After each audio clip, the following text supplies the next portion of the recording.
Dr. Abdullah, why do RBCs have no nucleus? अच्छा, very good question.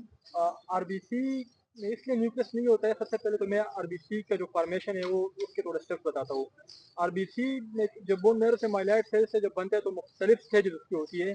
जब reticulocyte जो stage है वहाँ तक पहुँच जाता है तो यहाँ पे ई न्यूक्लिएशन हो जाती है और आरबीसी से न्यूक्लियस ख़त्म हो जाता है।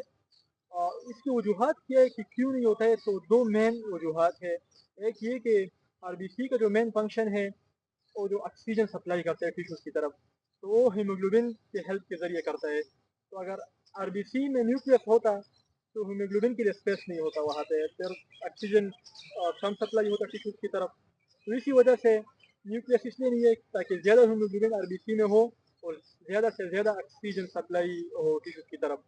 दूसरी वजह ये है कि अगर अभी आरबीसी एक नैरो वेसल से पास होती है तो वो तो स्क्वीज ना होता न्यूक्लियस का होता वहाँ पे, तो इसके सेल मेम्ब्रेन्स में प्रोटीन है, एक एनकायरन है, दूसरा स्पेक्ट्रिन है। जब न्यूक्लियस होता है इसमें तो ये प्रोटीन नॉन फंक्शनल होते हैं। जब सेल मेम्ब्रेन में ये प्रोटीन अगर न्यूक्लियस की मौजूदगी में ये नॉन फंक्शनल है, जब न्यूक्लियस वहाँ से हट जाए तो जब ये नैरो ब्लड वेसल से पास होता है तो ये स्क्वीज करता है, तो ये इजीली पास हो जाते हैं, इसमें फ्लेक्सिबिलिटी आ जाती है। तो ये मेन दो वजूहत है, इसी वजह से रेड ब्लड सेल्स में न्यूक्लियस नहीं होता है।